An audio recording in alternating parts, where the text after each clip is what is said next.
A coalition of community organizations is calling for an update on the rebuilding of the eastern section of the Gardiner Expressway. The group called Gardiner East Transparency released an open letter just a week before the city's Infrastructure and Environment Committee is set to discuss the rebuild. It wants council to revisit the 2016 decision to keep the elevated section of the expressway at a cost of $1 billion. The other option was tear it down and build more surface lanes at half the cost. The group says the money would be better spent addressing poverty, affordable housing, and the climate crisis. Now, last week, Councillor Josh Matlow submitted a request for information on the status of the project. In October of last year, a city spokesperson confirmed that only $500 million in contracts had been committed. The design isn't finished, and construction on the easternmost part won't start for 3 more years. Deputy Mayor Jennifer McKelvey defending the decision at this point to partially rebuild the Gardiner earlier. Nobody wants to see sunk costs on anything. We made the decision. There is additional information that was given by city staff that I had shared with councillors. That information shows that reopening this debate doesn't have the potential to save money or save time and would need another EA process, and we have no guarantee of any outcome around that. In the meantime, we have infrastructure that's in a poor state of good repair, and we need to get on with it. It's important that we protect the people of Toronto by keeping their roads safe, and that's what we're going to do. All right, so for more on this afternoon, we're joined by Albert Koehl. He's an environmental lawyer and spokesperson for the Gardiner East Transparency Coalition. Albert, good to talk to you about this. Just so we're clear with our audience, exactly which section of the Gardiner is it that you're focused on here? Yeah, we're talking about the section of Perry Street at the Vaughan River. Okay, so perfect. So now we know that. Let's talk about what you're asking for, because it's a fairly lengthy open letter here highlighting various points which you suggest sort of would be, the city would be better off not doing this and sort of spending the money elsewhere or putting the money into housing, selling land, that sort of a thing here. What are the main points that you're hoping to sort of, say to City Council who would consider this now? Well, first of all, the Gardiner, as we've heard from the city, is 60 years old. Well, it reflects thinking from 60 years ago. And that thinking at the time that, these big toys, these big expressways were going to solve all of our transportation problems. We know that's not the case. So today we have different challenges, different priorities, different realities. We have a climate crisis. We have a $1.5 billion budget hole.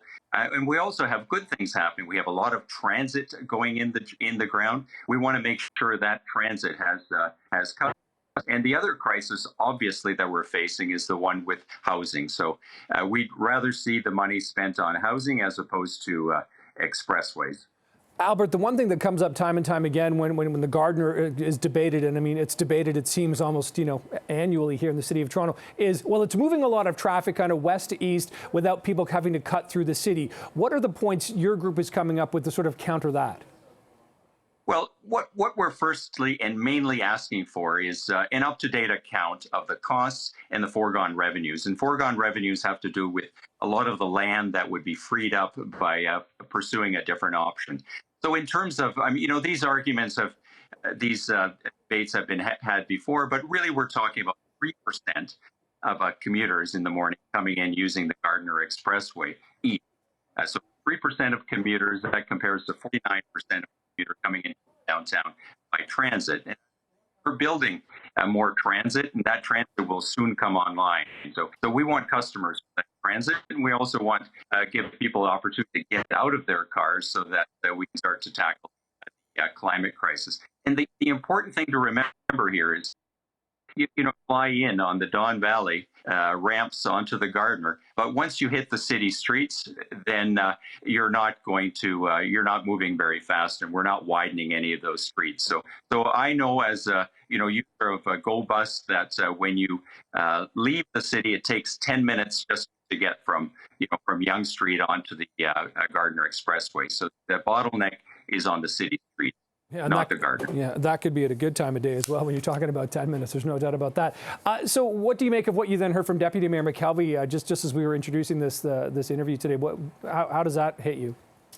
Well, we think it's a fabulous opportunity right now to let the public know the facts. Give us the facts around the costs, the foregone revenues, the options. Give us the facts.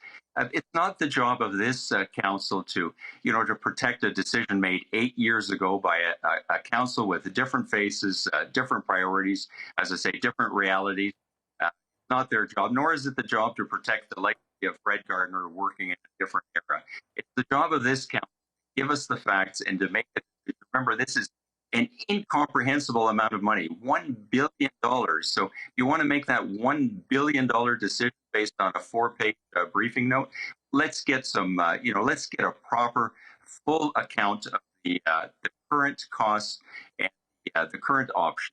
And that's, I think, council owes it to the public and to itself, because they're going to be saddled with this Gardiner moving forward if the bill is planned right now. Give us a full report and let the council decide based on up-to-date facts. It is going to be interesting to follow this and see where it goes. Albert Koehl from Gardiner East Transparency, appreciate the time this afternoon. Thanks for joining us.